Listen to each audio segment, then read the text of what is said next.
Permata TV YouTube Indonesia dengan bangga mempersembahkan sebuah storytelling kekinian abad ini, diangkat dari karya besar Esa Mintarja yang sangat populer di masanya, berlatar belakang kisah tanah Jawa masa lampau, tepatnya di penghujung kejayaan kerajaan tanah Jawa, dengan judul Kisah Api di Bukit Menoreh.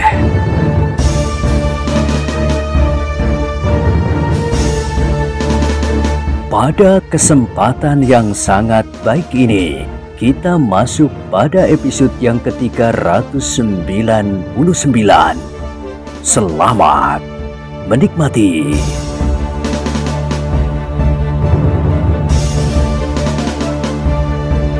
Pada episode sebelumnya telah diceritakan, orang-orang di dalam barak itu pun menjadi kian membeku. Orang yang sudah terlanjur berteriak untuk membunuh ketiga ayah beranak itu pun seakan-akan telah mematung di tempatnya. Hatinya benar-benar telah terguncang. Sama sekali tidak disangkanya bahwa di luar baraknya ada jenis hantu yang lain yang juga pernah didengarnya, Kiai Dandang Wesi dari Gunung Merapi. Apakah kalian tidak ingin mengurungkan tuntutan kalian itu? Masih terdengar suara dari hantu yang menyebut dirinya bernama Kiai Dandang Wesi. Namun tidak ada jawaban sama sekali. Suara tertawa yang melengking-lengking itu pun telah lenyap seperti disapu angin malam yang bertiup dari selatan.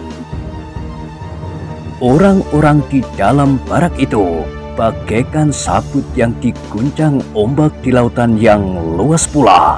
Perasaan mereka benar-benar telah terombang-ambing tanpa dapat mereka kendalikan lagi. Beberapa orang di antara mereka sudah tidak dapat mempergunakan nalar, sehingga meskipun mereka masih tetap sadar, tetapi mereka tidak lebih dari sesosok tubuh yang kosong sama sekali.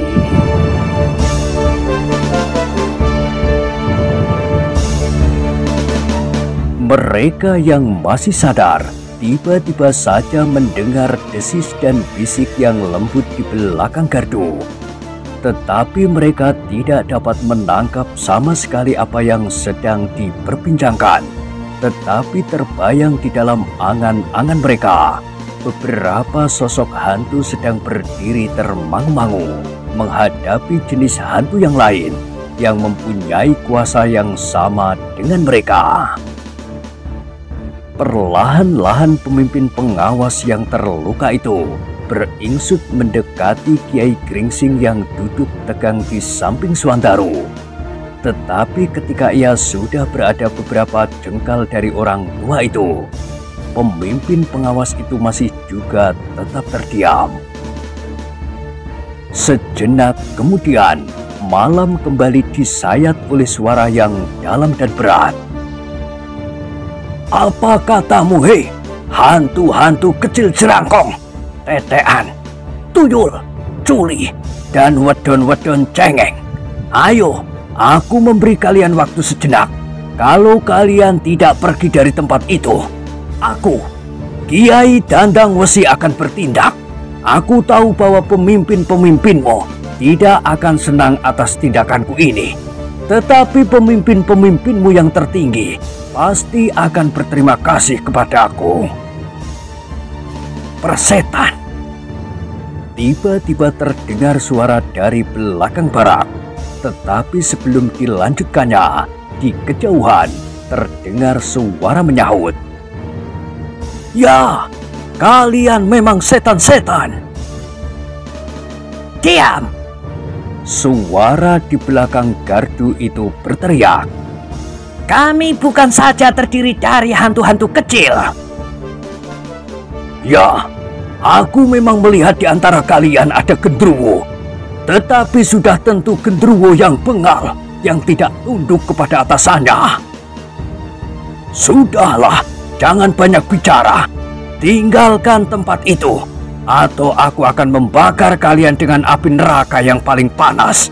Kalian tahu bahwa aku dapat menceburkan kau ke kawah Gunung Merapi.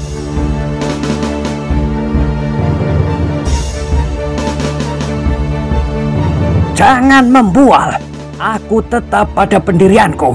Aku akan membunuh tidak saja 25 orang, tetapi semua orang di dalam barak itu. Kau mengundang bencana bagi seluruh alas Mentawai. Itu berarti perang dengan Gunung Merapi dan pegunungan di sekitarnya. Merbabu dan pegunungan Sumowono, Gajah Mungkur sampai ke hutan Kedung Pati. Dan ini sama sekali tidak dikehendaki oleh raja kalian. Sejenak tidak ada jawaban. Kembali terdengar suara berbisik di belakang gardu. Seakan-akan hantu-hantu itu sedang merundingkan apa yang sebaiknya dilakukannya. Ingat! Teriak suara di kejauhan. Kalian berdiri sendiri. Alas Tambak Boyo, ereng-ereng Kali Progo dan daerah Gunung Sepikul pun tidak sependapat dengan cara kalian. Meskipun jumlah mereka tidak begitu banyak, namun bersama-sama dengan kami, mereka akan merupakan lawan yang berat bagi alas Mentawai. Apalagi dendam yang membara di hati mereka tidak akan dapat dipadamkan untuk waktu yang berabad-abad. Karena tindakan kalian selama ini, mereka selalu terdesak dan kalian hinakan sebagai hantu-hantu yang tidak mempunyai kekuasaan halus seperti kalian.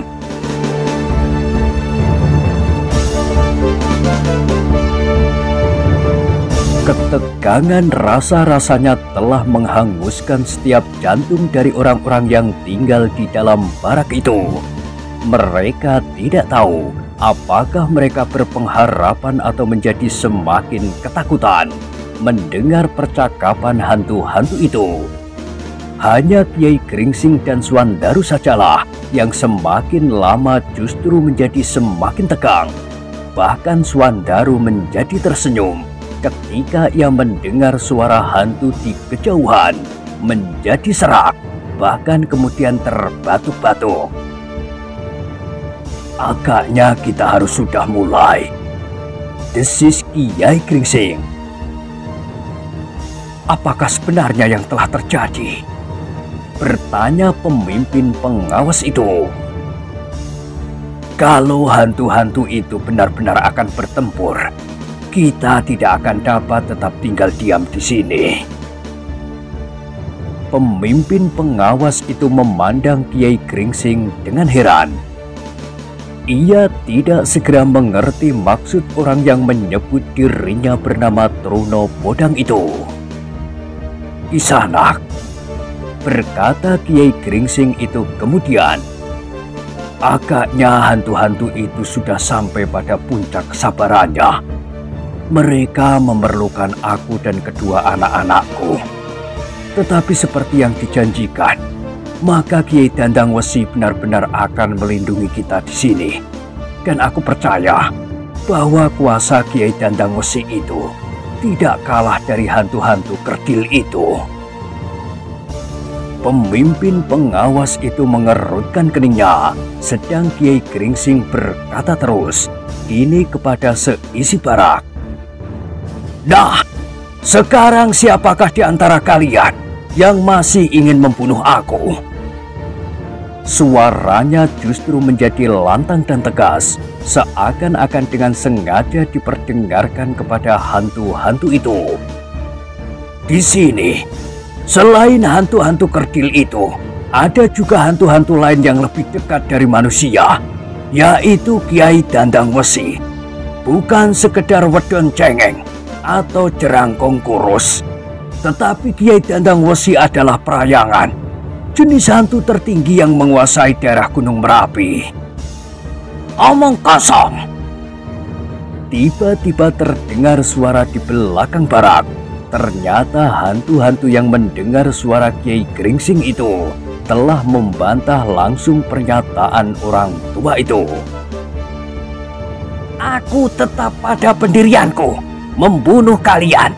atau 3 orang ayah beranak? Bagus, berkata Kiai Gringsing. Aku serahkan kepada isi barak ini, membunuh aku atau kalian terbunuh. Tetapi siapa yang membunuh aku, maka Kiai Dandang Wesi akan membalas sampai 7 turunan. Kalian akan ditumpas kelor dengan bayi-bayi kalian.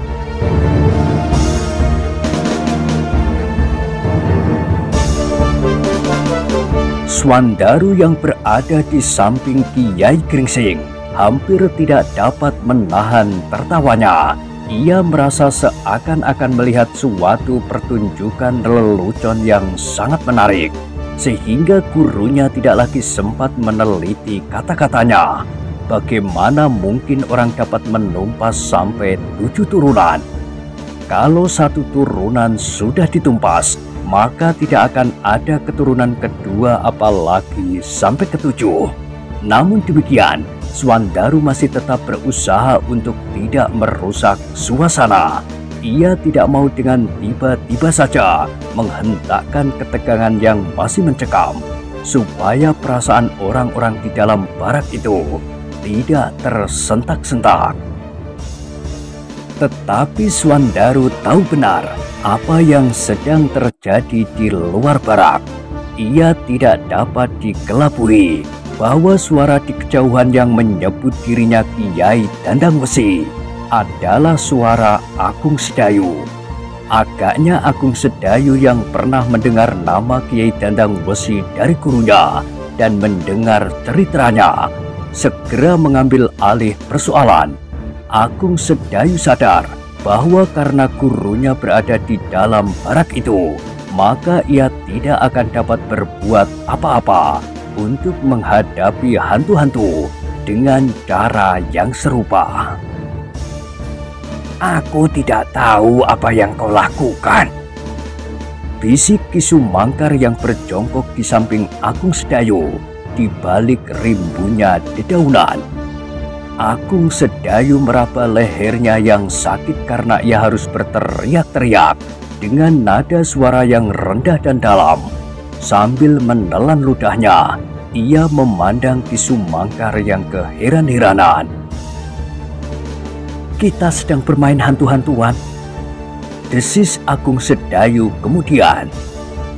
Agaknya guru sudah dapat menangkap apa yang aku lakukan. Tetapi bagaimana dengan hantu-hantu itu? Seperti yang kita lihat, mereka adalah manusia-manusia biasa. Hanya ada 2 di antara mereka yang memakai pakaian seperti hantu. 2 orang itulah yang apabila terpaksa harus menampakkan dirinya. Tetapi yang lain, yang bersembunyi di kegelapan itu, sama sekali tidak menyerupai hantu. Ki Sumangkar mengangguk-anggukkan kepalanya. Ia melihat 5 atau 6 orang mengendap-endap di belakang barak, ditambah dengan 2 sosok hantu yang tinggi dan berkepala jerangkong. Permainan mereka hampir habis, desis Agung Sedayu. Ki Sumangkar mengangguk-anggukkan kepalanya. Nah, apalagi yang akan mereka lakukan? Gumam Agung Sedayu. Agung Sedayu dan Ki Sumangkar pun merayap semakin dekat. Tiba-tiba saja Agung Sedayu memungut sebuah batu. Ia melihat hantu-hantu itu mulai melempari barak dengan batu-batu pula. Aku akan membalas, desis Agung Sedayu. Sebagai seorang yang memiliki kemampuan membidik yang tinggi, Agung Sedayu pun kemudian dengan sekuat tenaga melempar hantu yang berkepala tengkorak itu. Demikian kerasnya sehingga gemeletak batu yang mengenai tengkorak itu telah mengejutkan sekelompok orang-orang itu. Apalagi hantu yang berkepala tengkorak itu menjadi sedemikian terkejutnya sehingga tanpa sesadarnya ia mengadu. Sst! Desis kawannya. Namun batu yang lain telah mengenai punggung salah seorang di antaranya. Nah! Teriak Agung Sedayu. Marilah kita berperang dengan batu. Kalian jangan melempari barak itu. Akulah Kiai Dandang Wesi. Suasana menjadi hening dan kian menegang. Orang-orang di dalam barak sudah hampir menjadi pingsan seluruhnya, kecuali Kiai Gringsing, Swandaru dan pemimpin pengawas itu. Ketika beberapa butir batu berjatuhan menembus atap daun ilalang, apalagi ketika mereka mendengar hantu-hantu itu berkata, "Sebentar lagi aku akan menjatuhkan batu-batu yang membara. Barak ini akan terbakar dan kalian akan terpanggang di dalamnya." Tetapi tiba-tiba mereka mendengar suara di kejauhan, suara hantu yang menyebut dirinya Kiai Dandang Wesi, dan suara di kejauhan itu berkumandang lagi. "Kalau kalian menjatuhkan batu-batu yang membara, aku akan melimpahkan hujan yang deras. Batu-batumu tidak akan berguna sama sekali. Aku akan mendatangkan angin prahara. Barak ini akan hancur bersama isinya. Aku akan menciptakan tirai yang tidak kasat mata. Angin prahara itu tidak akan menyentuh selembar ilalang pun di atap barak itu."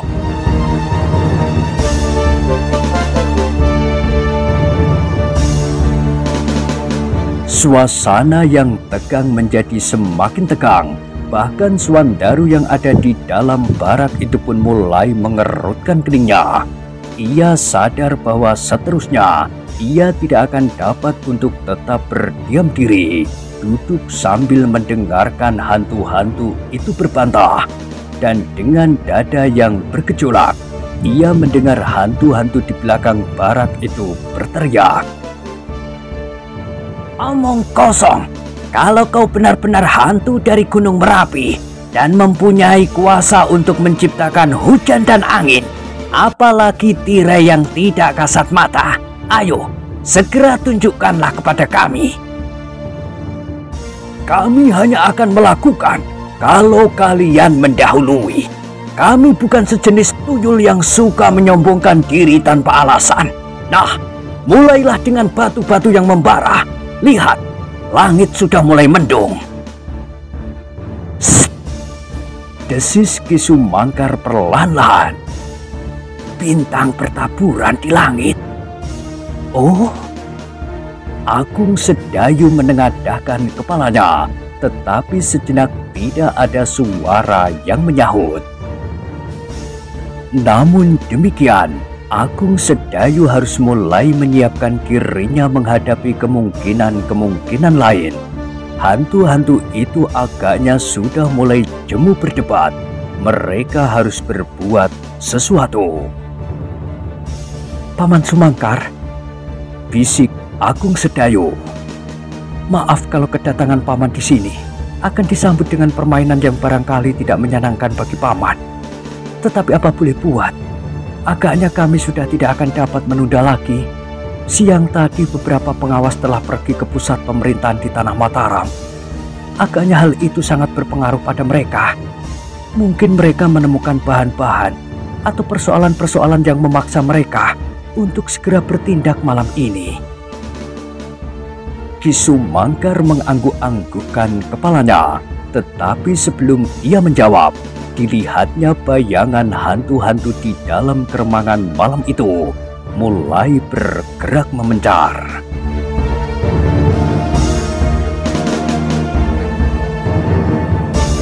"Mereka sudah mulai," desis Agung Sedayu. Ki Sumangkar mengangguk-anggukkan kepalanya. "Jadi apa yang akan kita lakukan sekarang?" "Menghadapi mereka," bisik Agung Sedayu. "Bertempur." Agung Sedayu memandang Ki Sumangkar sejenak. Ia sadar bahwa orang tua itu masih lelah karena perjalanannya. Seharusnya ia beristirahat dan tidur nyenyak. Tetapi kini ia mau tidak mau harus melibatkan diri di dalam perkelahian yang mungkin akan terjadi. "Maaf Paman, apakah Paman masih sangat lelah?" Akhirnya Agung Sedayu bertanya. "Pertanyaanmu aneh, Ger. Tetapi baiklah aku menjawab. Aku tidak lelah." Agung Sedayu mengerutkan keningnya, namun kemudian ia berbisik pula. "Mereka akan mengepung kita di sini." "Iya, hantu yang berkepala tengkorak itu sudah melepas kepalanya. Mungkin ia merasa terganggu apabila ia harus berkelahi sambil memegang tangkai kepalanya itu."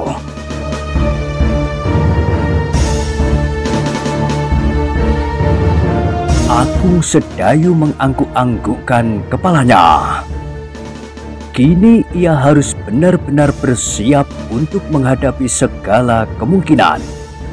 Seperti pesan gurunya bahwa ia harus berhati-hati kalau hantu-hantu itu datang lagi. Berarti mereka sudah siap menghadapi orang-orang di dalam barak yang sudah mereka ketahui kekuatannya, yang telah dapat mengalahkan orang-orangnya yang ada di antara orang-orang yang tinggal di dalam barak itu, bahkan yang ada di antara para pengawas. Dengan demikian, mereka pasti yakin akan dapat mengatasi kekuatan yang ada di barak ini. Ternyata dugaan Agung Sedayu itu benar. Hantu-hantu itu telah merayap, memencar dan berusaha mengepung Agung Sedayu yang menyebut dirinya Kiai Dandang Wesi. Dan ternyata pula bahwa jumlah mereka lebih banyak dari yang disangka. Di dalam gelapnya malam, Agung Sedayu dan Ki Sumangkar tidak dapat menghitung dengan pasti berapa jumlah mereka. Namun ketika bayangan itu mulai memisah diri dan bergeser dari tempat mereka bersembunyi, tampaklah bahwa jumlah mereka cukup banyak. "Berapa orang, Paman?" bertanya Agung Sedayu. Ki Sumangkar menggelengkan kepalanya, tetapi ia berbisik, "Lebih dari 10. Agung Sedayu mengerutkan keningnya. Di barak ini kini ada 4 orang yang akan dapat bekerja bersama. Sedang pemimpin pengawas yang terluka itu pasti masih belum dapat berbuat banyak. Tanpa berjanji, maka Ki Sumangkar dan Agung Sedayu pun merenggang 2 langkah. Mereka menghadap ke arah yang berlawanan untuk dapat mengawasi seluruh keadaan di sekitar mereka.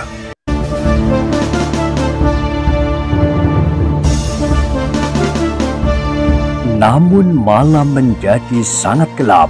Sejenak mereka tidak melihat sesuatu selain hitamnya malam dan bintang-bintang di langit. Namun lambat laun, mereka melihat dari dedaunan yang bergerak-gerak beberapa langkah di hadapan mereka. Telinga mereka yang tajam pun mulai mendengar desir ranting-ranting yang tersibak. "Mereka sudah mulai," bisik Ki Sumangkar yang mundur setapak mendekati Agung Sedayu. "Apakah yang harus aku lakukan? Menangkap atau mengusir mereka?" "Kita ingin menangkap hantu, Paman. 1 atau 2 di antara mereka. Kita ingin mendapat keterangan." "Bagaimana dengan gurumu dan Suwandaru?" "Kalau mereka tahu apa yang terjadi, mereka pasti tidak akan tinggal diam." Ki Sumangkar mengangguk-anggukkan kepalanya. "Baiklah," desisnya. Keduanya pun kemudian saling berdiam diri, tetapi medan di sekitar mereka tidak menguntungkan. Pepohonan perdu agak terlampau rimbun, sehingga pasti akan mengganggu. Namun mereka masih tetap menunggu di tempatnya. Mereka mengangkat wajah ketika mereka mendengar salah seorang dari hantu-hantu itu berkata, "Menyerahlah, kalian tidak akan dapat lari lagi." Sejenak Ki Sumangkar dan Agung Sedayu saling berpandangan, namun mereka tidak akan segera mengatakan sesuatu. apalagi menjawab ancaman hantu-hantu yang agaknya telah mengepung mereka. "Menyerahlah!" Terdengar lagi suara itu. Tetapi Agung Sedayu dan Ki Sumangkar masih tetap berdiam diri. Bahkan mereka mencoba menahan nafas mereka agar tidak segera dapat dikenal tempat mereka bersembunyi. Dalam pada itu, di dalam barak Kiai Gringsing dan Swandaru menjadi berdebar-debar menanggapi perkembangan keadaan. Dari kata-kata yang didengarnya, mereka dapat membayangkan apakah yang kini sedang berkecamuk di belakang barak itu. Agaknya hantu-hantu itu sudah mulai mengancam dan bahkan siap untuk menyerang. Kiai Gringsing yang tidak mengetahui imbangan kekuatan mereka menjadi cemas. Karena itu, maka ia pun kemudian berkata, "Aku akan melihat apa yang sudah terjadi." Tetapi pengawas itu menjadi ragu-ragu. "Aku dan anakku ini tidak akan dapat tinggal diam. Kalau mereka ingin menelan kami sebagai ganti isi barak ini, kami tidak akan berkeberatan. Tetapi aku yakin bahwa Kiai Dandang Wesi itu benar-benar akan melindungi kami di sini." Kiai Gringsing tidak menunggu jawaban. Ia masih sempat melihat beberapa wajah yang tersembul dari selimut mereka. Tetapi wajah-wajah itu adalah wajah-wajah yang pucat.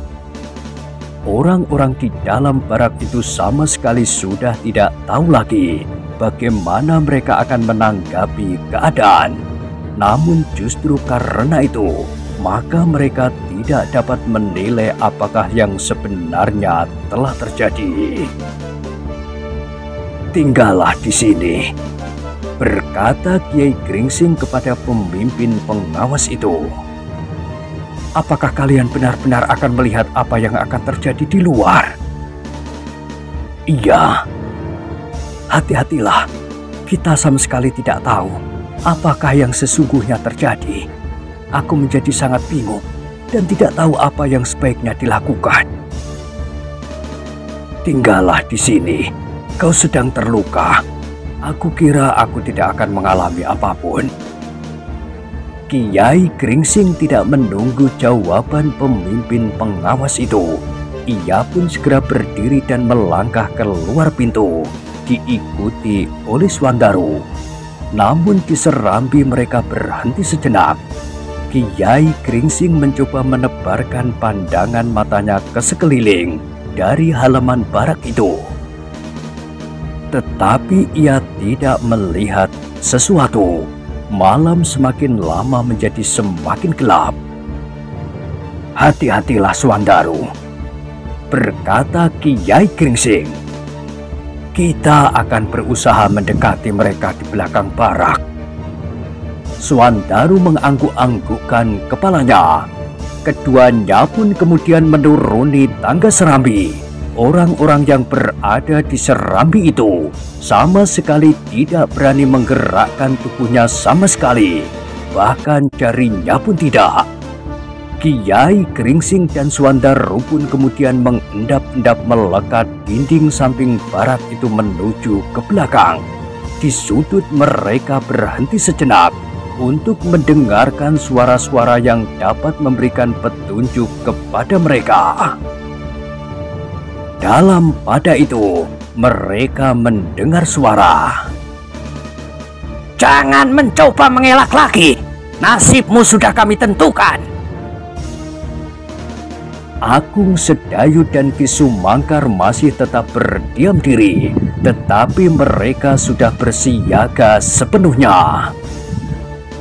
Apabila hantu-hantu itu mendekat, maka mereka telah siap menyerang mereka dan kemudian bertempur melawan sejumlah hantu-hantu itu. "Ayo!" terdengar hantu-hantu itu berteriak. "Kenapa kau diam saja? Apakah Kiai Dandang Wesi sudah mati atau sudah lari kembali ke Gunung Merapi?" Dada Agung Sedayu menjadi berdebar-debar, tetapi sebelum ia berbuat sesuatu, tiba-tiba di kejauhan, di sudut barak yang gelap terdengar suara yang aneh. Semakin lama semakin keras. Akhirnya meledaklah suara tertawa yang berkumandang. "Hei, hantu-hantu bodoh! Apakah yang kau tunggui di situ? Aku sudah di sini. Akulah Kiai Dandang Wesi." Suara itu benar-benar telah mengejutkan hantu-hantu yang sudah mengepung Agung Sedayu dan Ki Sumangkar. Mereka tidak menyangka sama sekali bahwa suara itu telah berpindah ke sudut barak. Sehingga karena itu mereka terdiam sejenak tanpa dapat berbuat sesuatu. Agung Sedayu mengerutkan keningnya, namun ketika Ki Sumangkar memandanginya, ia mengangguk kecil.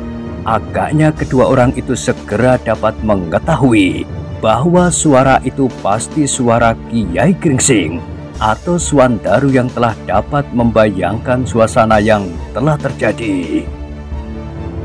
Suasana di belakang barak itu menjadi hening sesaat. Yang terdengar kemudian adalah suara tertawa yang semakin lirih di sudut barak itu. "Apakah kalian benar-benar berusaha melawan Kiai Dandang Wesi?" Suara di sudut barak itu terdengar lagi. Kali ini melengking-lengking. Agung Sedayu dan Ki Sumangkar pun kemudian bersembunyi semakin rapat. Mereka berjongkok di dalam rimbunya daun perdu. Dengan susah payah, mereka mencoba mengatur jalan pernafasan mereka supaya hantu-hantu yang mengepung mereka tidak dapat mendengarnya.